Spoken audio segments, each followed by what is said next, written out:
외국인과 기관의 선택 시간입니다. 수급 들어오는 종목들 보면서 우리 따라 사볼지 말지 전략까지 이어가 볼게요. 6개의 종목 압축한 것부터 확인을 해보겠습니다.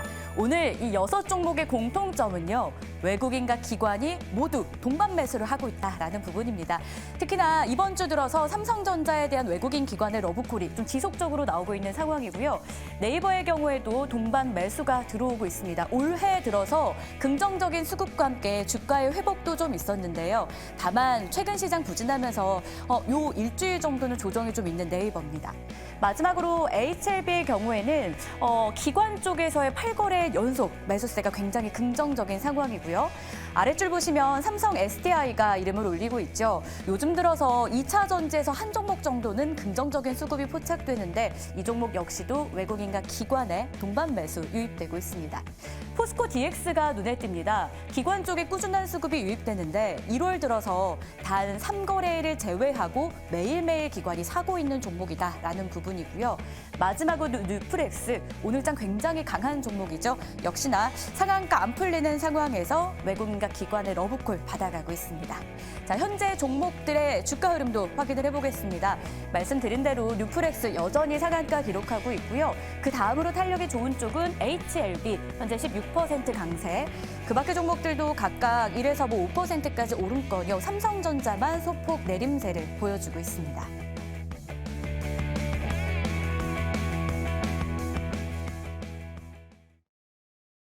네, 종목들 먼저 확인해 봤는데 이제 전략으로 이어가 봐야겠죠. 두 분과 함께 할게요. 벤자민 투자연구소의 신일섭 소장, 헤르메스 스탁의 김시은 팀장 함께 하겠습니다. 어서 오십시오. 네, 안녕하세요. 네, 먼저 외국인 수급 들어오는 종목들부터 만나볼게요. 두 종목으로 더 압축을 해봤는데요. 보시죠. 네이버와 HLB입니다. 네이버 먼저 확인을 해보겠습니다. 앞서서도 주가 이야기를 했는데 최근 시장 조정과 함께 네이버도 조정을 받고 있지만 그래도 수급이 꽤나 긍정적으로 포착이 되고 있어요. 여기에 또 최근에 생성형 AI, 클로바4 애드를 공개하면서 좀 재료를 믿어보고 지금이라도 따라가 봐도 되는 건지 궁금증이 생깁니다. 신일섭 소장님의 한 줄 평부터 열어볼게요. 웹툰으로 살아난다라고 남겨주셨어요. 네이버의 웹툰이 미국 상장 기대감이 있다라는 건 많이들 알고 계실 것 같고, 그리고 국내에서도 내 남편과 결혼해줘 혹시 아십니까? 이게 지금 드라마로 방영이 되는데 정말 재밌다라는 이야기를 들었어요. 일본에서는 입학용병이라는 이 웹툰이 신기록도 세웠다고 해요. 그럼 주가도 어떻게 같이 따라갈까요? 네, 네이버 카카오는 10년 만에 매수 기회이기 때문에 이번을 놓치면은 10살 먹고 아들, 딸이 태어날 때 다시 보게 됩니다. 네. 명심하시기 바라고요. 지금 외국에서도 똑같은 현상이 일어나고 있죠. 줌 비디오 커뮤니케이션이라든가 펠로튼, 그러니까 집에서 사이클 타면서 화면으로 선생님한테 배우는 거라든가 줌을 가지고 화상회의를 하는 이런 그 기업들 주가가 거의 뭐 한 10분의 1 토막 나면서 거의 상장 폐지 수준의 주가를 보이고 있거든요. 이런 것들은 코로나 때 히트를 엄청 쳤다가 엔데믹이 되자 너무나 안 써버리는 상황이 벌어진 거죠. 반면에 넷플릭스는 지금 신고가를 거의 지금 다가서고 있습니다. $700에 다가서고 있어요. 이거 무슨 차이죠? 넷플릭스도 코로나 때 엄청 히트를 친 거잖아요. 그러다가 엔데믹 되니까 넷플릭스 안 보던 사람까지 보던 거는 이제 그 사람들은 나가서 비치로 나갔죠. 해변으로. 그런데도 지금 올라가는 거는 올레이 성장하는 길이 우상향하고 있었기 때문이죠. 우리나라에서도 그 부분에서 갈리고 있는 거죠. 지금 펠로튼 인터랙티브나 줌 비디오 커뮤니케이션 같은 게 뭔가요? 시젠이라든가 금호석유 같은 겁니다. HMM일 수도 있고요. 그렇죠? 시젠의 진단 키트, 금호석유의 니트릴 장갑에 쓰이는 니트릴 부타디엔, 그 다음에 HMM 같이 컨테이너 선사가 완전히 지금 운임을 최고치로 받았던 그 부분들, 그런 것들이 엔데믹 되면서 다 꺼졌죠. 그 다음에 살아나는 원래의 우상향 구간이 있었는가? 진단 키트, 코로나 진단 키트가 살아날 리가 없고, 니트릴 부타디엔 장갑을 지금 상황에서도 슈퍼마켓에 끼고 가는 사람이 없으며, HMM은 다시 홍해 사태가 벌어져도 코로나 사태 때만큼 운임을 받지 못하는 거죠. 그런데 네이버 카카오는요, 달라요. 네이버 카카오도 그 후의 움직임까지는 지금까지는 비슷했죠. 지금 최근까지는. 왜냐면 웹툰을 안 보는 사람들, 그리고 네이버 카카오에 온라인이라든가 쇼핑이라든가 이런 거 안 하는 사람들조차도 2주 동안 격리를 당하다 보니까 어쩔 수 없이 했죠. 그러다가 이제 안 했지만 이제는 원래의 성장 구도대로 가는 거죠. 크림이나 소다나 우리 당근마켓 지금 들어가 보시면 아실 거예요. 옛날에 아버지들이 어머니의 등살에 못 이겨 화살 팔러 나가던 그 상황이 아니라는 거죠. 거기서 지금 물건 팔고 있고요. 커뮤니티가 형성되고 있습니다. 당신의 근처에 있는 당근이요. 그러니까 크림이나 소다 이런 거 갖고 있는 네이버도 지금 굉장히 부각이 될 수밖에 없다 이런 생각이 듭니다. 네. 네이버 카카오 10년 만에 매수 기회가 왔다라는 평가까지 해주셨고요. 결국 매수 괜찮다라는 의견이었는데 김시은 팀장님은 네이버에 대해서 그럼 어떻게 생각하는지 역시 한 줄 평 준비해봤습니다. 보시죠. 네이버 네벌 다이라고 남겨주셨는데 네이버 죽지 않게 해줄 만한 모멘텀이 있으니까 또 이런 표현까지 주시지 않았을까요? 마찬가지로 네이버 같은 경우는 계속해서 봐야 하지 않을까. 특히 금리 인하에 대한 기대감이 최근 좀 꺾이긴 했지만 그럼에도 불구하고 하반기부터는 금리 인하에 대한 기대감이 계속 살아날 수 있다는 네. 점. 그로 인해서 네이버 같은 플랫폼주, 특히 성장주 같은 경우로 봤을 때 좀 더 성장할 여지가 있다라고 보여지고 있고요. 거기다가 더해서 제가 지금 보고 있는 쪽이 AI 쪽입니다. 작년 같은 경우는 AI 시장이 개화가 된다라고 인해서 기대감 때문에 주가의 상승세가 굉장히 크게 나왔어요. 그런데 올해부터는 AI로 인해서 이 기업이 실제로 실적을 찍는지 안 찍는지에 따라서 앞으로 주가의 향방이 좀 갈릴 수 있다라고 판단을 하고 있는데 네이버 같은 경우는 지금 AI, 뭐 하이퍼 클로버라든지 Q로 인해서 좀 매출에 대한 증가가 굉장히 크게 기대가 됩니다. 아무래도 우리가 쇼핑을 하거나 좀 검색을 한다거나 할 때 AI가 좀 도와주게 된다면 아무래도 소비를 할 가능성이 굉장히 크게 나타나겠죠. 그런 부분에서 봤을 때 네이버 같은 경우에도 AI 쪽에 대한 실적 증가 기대감이 나타난다라고 보시면 좋을 것 같고요.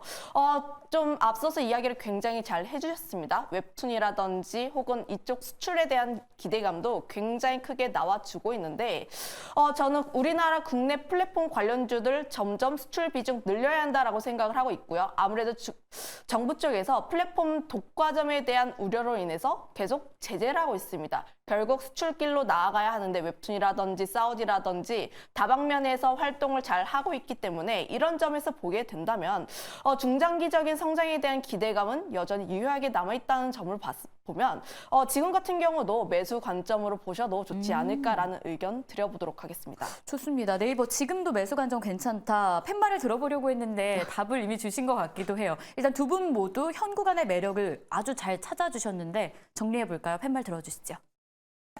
네, 역시나 네이버 매수 괜찮겠다 일치가 됐습니다. 자, 그럼 이어서 외국인과 기관의 동반 매수 유입됐습니다. 다음 종목 HLB 열어볼게요. 오늘장 고점이 18% 구간인데 종일 떨어지지 않고 일단 유지하는 모습을 보여주고 있죠. 신약 물질이 미국 FDA 승인이 될 것 같다. 이 가능성이 다시 한번 부각된 건데요. 투자 포인트 잡아볼게요. 신일섭 소장님의 한 줄 평입니다. 야수의 심장 두근두근. 자, 그럼 두근거리는 심장 앞으로도 주가와 함께 계속 뛰게 되겠습니까? 이거는 본인의 선택이죠. HLB 같은 스타일을 원하시는 분은 끝까지 진양건 회장님 편에 서 계시는 것이고요. 네. 지금 원광대 법대를 나오셔가지고 은행원 출신이다가 현대 라이프보트를 인수해가지고 지금 휴먼 라이프 베터로 바꾸는 이 시점까지 진짜로 여기서 만약에 활용정정으로 FDA 신약 허가를 받는다면은 이거는 정말 자서전 나옵니다. 근데 아직도 뭐 비아냥과 뭐 그런 것들이 많기 때문에 그러니까 뭐 유튜브에 자주 출연하셔서 눈물을 흘리는 것조차도 왜 눈물을 질질 짜고 있느냐라고 비아냥 거리는 사람이 있고 저렇게 CEO가 나와서 진심 어리게 하는 게 좋다는 사람도 있어요. 그거는 어떻게 될지 모르겠죠. 위암 상상이 실패했을 때 결국에 사람들은 양치기 소년을 얘기했거든요. 우리나라 바이오에서 그런 게 너무나 많았기 때문에 근데 누군가 한 명이 양치기 소년도 착한 양치기 소년이 있다는 걸 보여줘야 그 다음에 제약바이오의 신뢰가 쌓이죠. 지금 HLB 코스피 이전 결정됐고 그리고 그동안 아까 말한 대로 현대 라이프 보트라고 얘기 드렸죠. 그래서 계속해서 조선 기자재로 분류가 되어 있었어요. 거래소에서는 보수적이기 때문에 한 번에 바꿔주지 않아요. 아무리 리보세라닙을 한다고 해서. 근데 제약바이오로 업종 변경 성공했죠. 그러니까 활용점정은 하나 남은 거예요. 지금 리보세라니 위암 삼상 실패한 거를 결국 병역요법으로 간 거잖아요. 그러니까 그때 계속 말이 많았던 게 그거잖아요. 왜 본질을 얘기 안 하고 눈물로 호소를 하고 있느냐. 그거 어차피 신약 개발 사온 거고 중국 업체에서 사온 거잖아요. 사온 거고 위암 삼상에 대한 결과도 밀어붙이려다가 결국에 유효성 평가 지표에서 전체 생존 기간에 못 미치니까 그거 튼 거죠. 근데 어쨌든 간에 지금 요즘에 손을 잡아야지만 성공할 수 있거든요, 다들.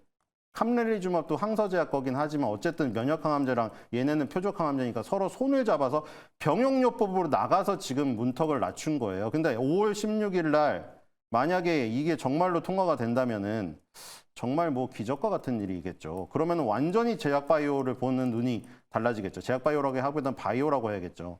보는 눈이 완전히 달라질 것 같은데 어쨌든 야수의 심장을 가지신 분만 하시기 바랍니다. 투자자의 성향에 따라서 좀 조언을 주셨는데 야수의 심장, 그러니까 좀 강력한 뚝심 있으신 분들이라면 계속 투자도 괜찮겠다라는 조언도 덧붙여 주셨고요. 자, 그럼 이어서 김시은 팀장님은 HLB에 대해서 어떤 의견일지 한번 보도록 하겠습니다. 보시죠. FDA 승인 기대 결국 임박했다라고 표현해 주셨는데 사실 이게 오늘 처음 나온 재료는 아니거든요. 근데 유난히도 오늘 부각된 이유가 궁금해요. 아무래도 뭐 주도주가 부재하고 최근 시장이 부진했다 보니까 순환매 관점에서 오르는 거다라고 봐야 되는지 아니면 앞으로도 연속성 있게 상승할 만한 그런 종목으로 봐도 되는 건지. 추가적으로 오를 가능성은 충분하다라고 판단을 하고 있는데 네. 최근 뭐 주가의 흐름을 보게 되면 마찬가지로 좀 잡을 수 있으신 분만 잡는 것이 맞지 않을까. 지금 오늘 같은 경우도 보고 굉장히 HLB라는 종목이 지난 12월부터 굉장히 큰 폭의 상승세가 나왔어요. 네. 거의 2배 이상 올랐다라고 보시면 좋을 것 같은데 아무래도 코스피 이전 상장에 대한 기대감도 붙어 있었고 두 번째로는 FDA 승인에 대한 기대감이 붙었다라고 보시면 좋을 것 같은데 물론 오늘 시장에서 굉장히 강했던 이유는 뭐 반도체 쪽에서 좀 부진한 흐름 나오면서 수급이 어디로 갈 데가 없다 보니까 좀 흘러들은 것으로 판단을 하고 있습니다. 그런데 지금 굉장히 유의미한 차트 흐름을 보여줬던 게 일정 라인대, 그러니까 54,000 라인대를 뚫지 못했었는데 좀 계속 뚫어줬다는 점, 그리고 오후장 들어서까지도 힘이 빠지지 않고 계속 18%에 머물러 있다는 것은 여전히 HLB에 투자하고 있으신 분들 같은 경우는 투자 심리가 그래도 좀 견고하다라고 판단을 하고 있습니다만 다만 주가가 굉장히 많이 올랐을 때 이제 이런 생각 좀 해봐야 해요. FDA 승인을 받은 게 아니고 임박이고 기대감입니다.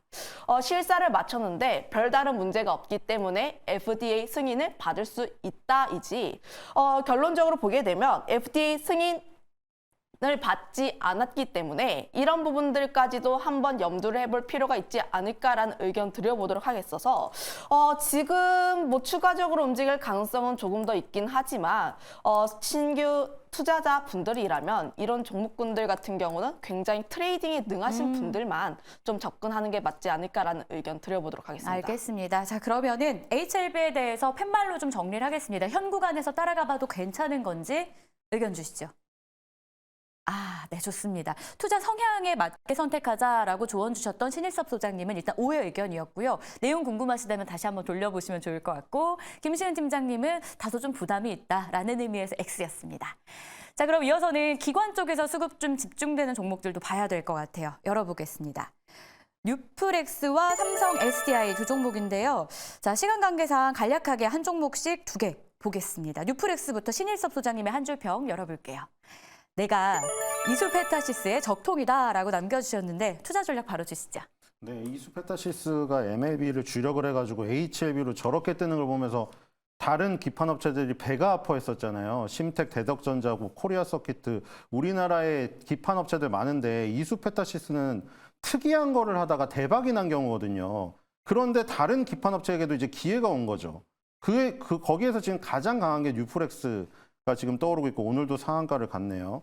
지금 갤럭시 S24가 괜찮은 얘기들이 많이 나오고 있었어. 그 전까지는 그 기능이 뭐가 우리한테 중요한데, 달을 찍는 게 뭐가 중요한데, 나는 연인이랑 카페 가서 음식 사진 찍어야 되는데 달나라 게 뭐가 중요한데 이랬는데 이번에는 좀 다르더라고요. 네. 어쨌든 울트라 모델의 기판 공급하는 거랑 애플 비전 프로의 XR 기능 뭐 그런 것들이 부각이 되고 있어서 일단 이수페타시스를 잇는 기판 업체 중에서 탑픽이 아닌가 이런 생각이 듭니다. 알겠습니다. 자, 그럼 이어서 김시은 팀장님의 한 줄 평도 열어보겠습니다. 올해 XR 기기 시장 본격 성장이라고 남겨주셨고 실제로 오늘 오르는 이유가 애플 비전 프로 관련한 이슈가 사실 가장 크잖아요. 갤럭시 쪽도 있겠고요. 전망 어떻게 보세요? 일단 뭐 산업적인 성장에 대해서 봤을 때 굉장히 긍정적으로 보여집니다.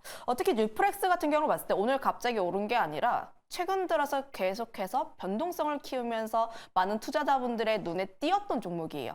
오늘 좀 그 빛을 발했다라고 보시면 좋을 것 같은데 아무래도 지금 애플 같은 경우가 MS와 함께 시총 1위 경쟁을 하고 있죠. MS 같은 경우 AI에 대한 카드를 가지고 있고 애플은 AI 쪽에서 좀 뒤처지고 있지만 비전 프로라는 한 방이 남아 있습니다. 비전 프로가 다음 달에 좀 출시가 될 예정인데 아무래도 사전 판매량이라든지 굉장히 긍정적인 이야기가 나오고 있는 만큼 엑셀 기기 같은 경우는 계속 추가적으로 이야기가 나올 수밖에 없다는 점이죠. 뉴플렉스가 관련했을 때 물론 애플은 아니고 메타 퀘스트 3에 FTCB를 독점적으로 공급한다라는 이력으로 인해서 좀 수혜를 받고 있긴 하지만 지금 같은 경우는 사실 따라잡기가 어려운 상황이라는 점을 보면 순환매 관점에서 봤을 때 뭐 자이언트 스텝이라든지 메타버스, 소프트웨어 이런 쪽에도 좀 더 관심을 가져볼 필요가 있지 않을까라는 의견 드려보도록 하겠습니다. 알겠습니다. 그럼 팻말로 한번 정리해 볼게요. 기관 수급 들어왔던 뉴플렉스인데요. 들어주시죠. 지금 따라서 사봐도 될까요? 한 번 더 엇갈렸습니다. 소장님은 O, 그리고 팀장님은 X 참고해 보도록 할게요. 자, 이제 마지막 종목만을 남겨두고 있습니다. 삼성 SDI, 어쩌면 가장 궁금해하실 2차 전지이기 때문에 이야기를 들어봐야 될 것 같아요. 신일섭 소장님의 한 줄평부터 열어봅니다. 배터리 충전소 찾아 산만리라고 해주셨는데 업황에는 여전히 물음표가 있어요. 주가에도 물음표가 있는 겁니까? 지금 완전 다 방전됐죠. 지금 밸류 체인이 이미 다 무너지고 있었는데 사실 우리나라는 양극재가 강해서 끝까지 버티고 있었고 그쪽에 굉장히 강력한 열혈 지지층이 있었기 때문에 늦게 무너진 거죠. 지금 이 광산부터 보면 리튬 광산을 하는 알버말 이미 다 무너져 있었고 그 강봉 리튬 그룹이라는 세계 최고의 리튬 그룹 무너졌고 거기서 이제 받아다가 닝더스다이 CATL 뭐 아무리 뭐 무시하려고 해도 중국 자꾸 빼면은 안 되는 게 중국을 포함해서 하면 1위거든요. CATL, 닝더스다이도 다 무너졌고요. 거기다 테슬라도 무너지고 있죠. 이 밸류 체인이 다 무너지면 결국에는 내재와 내지는 그 가불 관계가 나올 수밖에 없는 거예요. 아무리 슈퍼을이라고 하더라도. 네, 이걸로 설명이 끝난 것 같습니다. 알겠습니다. 자, 점점점 이게 좀 있는 듯한 설명이었는데 잠시 후에 팻말로 다시 한번 정리해 보겠고요. 김시은 팀장님의 한 줄 평도 보겠습니다. 찐 반등일까? 라고 남겨주셨습니다. 물음표 역시나 아직은 아쉬운 듯한 느낌이 벌써 드는데 이야기 들어볼까요? 오늘 증시에서 가장 눈에 띄고 있는 섹터가 2차 전지의 네. 반등이 아닐까 싶은데 사실 뭐 지난 간밤 미국 증시에서 테슬라 12% 빠졌죠. 오늘 좀 2차 전지 쪽에서의 약세 흐름이 나올 것으로 보고 있는데 오히려 좀 강한 모습을 보여줬습니다. 그 부분에서 봤을 때 여전히 우리나라 2차 전지에 대한 투심이 여전히 좀 강한 것이 아닌가라고 보여지고 있긴 하지만 그럼에도 불구하고 우리는 전방 산업을 봐야 해요. 양극재, 배터리, 셀 강하다고 해도 전기차 안 팔리면 소용없습니다. 그 부분에서 봤을 때 테슬라가 가이던스를 올해 하향 조정을 했죠. 좀 전기차 잘 안 팔릴 것이다 라고 이야기를 한 부분이 있고 인프라 같은 경우도 아직까지 깔리지 않은 부분이 있다 보니까 지금은 사실 2차 전지 섹터에 대해서는 보수적으로 봐야 할 부분이 있고 바닥 같은 경우도 조금 더 확인을 해볼 여지가 있지 않을까라고 좀 짧게 의견 드려보도록 하겠습니다. 아직은 확인할 게 많은 2차 전지 삼성 SDI 통틀어서 들어봤습니다. 팻말로 한번 알아볼게요. 들어주시죠. 네, 두 분 다 이 종목에 대해서는 안 산다로 통일이 되었습니다. 자, 이렇게 해서 수급을 통해 힌트 얻어봤고요. 두 분간 여기서 인사 나눌게요. 고맙습니다.